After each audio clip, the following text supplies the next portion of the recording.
परिवार हम सभी का प्रथम पाठशाला है।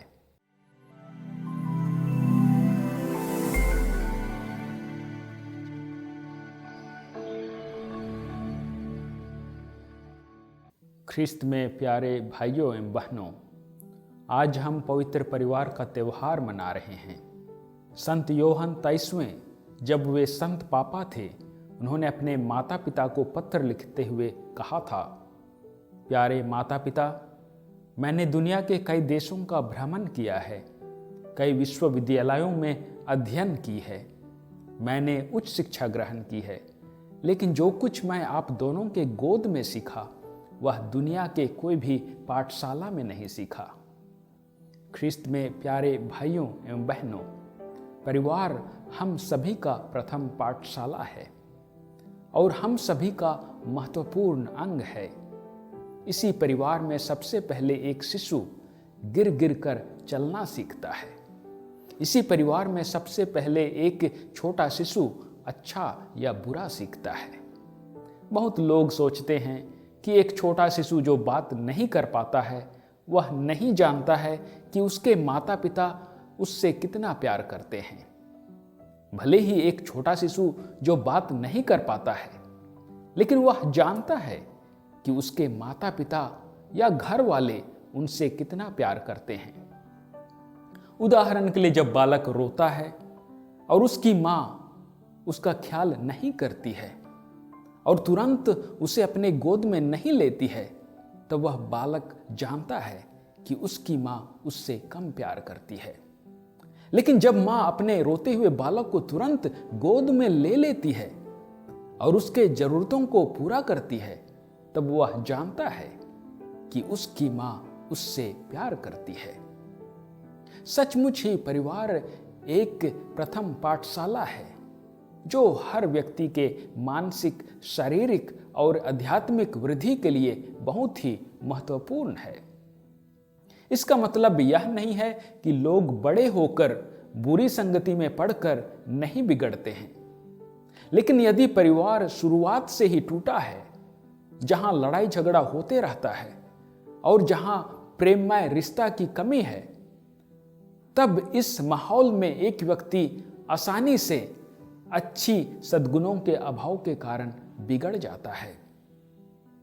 आज माता कलीसिया पवित्र परिवार के पर्व के शुभ अवसर पर यीशु के परिवार को आदर्श परिवार के रूप में पेश करती है, क्योंकि पवित्र परिवार में मरियम, यूसुफ और यीशु ने कठिन से कठिन परिस्थितियों में भी ईश्वर की इच्छा की पूर्ति की।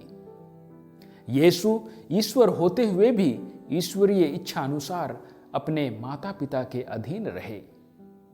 मरियम कुंवारी की गर्भवती होने पर समाज की प्रतिक्रिया को जानते हुए भी ईश्वर के वचनों को स्वीकार करते हुए अपना जीवन अपनाई। यूसुफ को जब पता चला कि मरियम के साथ रहने से पहले ही वह गर्भवती है, तो वह चुपचाप से परित्याग करना चाहता था, क्योंकि वह उन्हें बदनाम नहीं करना चाहता था और उसके बारे में वह निंदा शिकायत नहीं करता है, बल्कि ईश्वरीय इच्छा अनुसार वह उसे अपने पत्नी के रूप में स्वीकार करता है। हमारे दैनिक जीवन में हम बहुत बार एक दूसरों की निंदा करते हैं, एक दूसरों के बारे में चुगली करते हैं और लोगों का नाम बदनाम करते हैं। लेकिन पवित्र परिवार हमेशा कठिन से कठिन परिस्थितियों में भी मौन साधते हुए ईश्वर की इच्छा की पूर्ति की। आदर्श परिवार हमें यूं ही नहीं मिल जाती है, हमें उसे बनाना पड़ता है। पत्थर और सीमेंट से मकान बन जाता है, लेकिन एक आदर्श परिवार को बनाने के लिए हमें अपने दिलों को प्यार रूपी सीमेंट से जोड़ना पड़ता है। अच्छे परिवार के निर्माण के लिए हमें सहानुभूति, विनम्रता, समझ, कोमलता और सहनशीलता जैसे सद्गुणों को बढ़ावा देने की जरूरत होती है। आदर्श परिवार में भी पति पत्नी के बीच में कई खामियां होती है, कई कमजोरियां होती है। इसलिए पति पत्नी को अच्छा पारिवारिक जीवन बिताने के लिए उन्हें अपने पति या पत्नी के सभी क्षमताओं तथा कमजोरियों, अच्छाइयों तथा बुराइयों, गुणों तथा अवगुणों दोनों के साथ स्वीकार करना पड़ता है। तभी पारिवारिक जीवन सफल हो सकता है।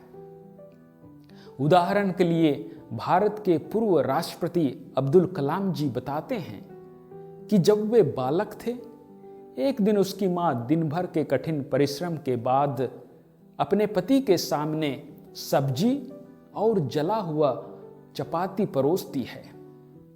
उसके पिता ने मौन रूप से जली हुई रोटी को खा लेते हैं। उस रात उसकी मां ने अपने पति के पास आकर जली हुई रोटी के लिए माफी मांगती है। इस पर पति कहता है, प्यारी धर्मपत्नी, मुझे जला हुआ रोटी काफी पसंद है। उस रात सोने के पहले अब्दुल कलाम जी अपने पिता के पास जाकर पूछते हैं, क्या वे सचमुच ही जली हुई रोटी को पसंद किए? इस पर उसके पिता ने उसे गले लगाते हुए कहते हैं, बेटा, आपकी मां दिन भर में बहुत कठिन परिश्रम की थी और थक चुकी थी, और ऊपर से जली हुई रोटी किसी को चोट नहीं पहुंचाती है, लेकिन कठोर शब्द हमेशा लोगों के हृदयों को चोट पहुंचाती है। इस प्रकार की समझदारी और सहनशीलता पति पत्नी के बीच में अति आवश्यक है। पारिवारिक एवं दंपतीय जीवन में प्रेम, क्षमा, सहनशीलता और समझदारी बहुत ही महत्वपूर्ण है। इन सद्गुणों के द्वारा ही हम हमारे परिवारों को सुंदर एवं एक आदर्श परिवार बना सकते हैं। तो आइए हम इन सभी सद्गुणों को हमारे परिवार में होने के लिए ईश्वर से प्रार्थना करें। आमीन।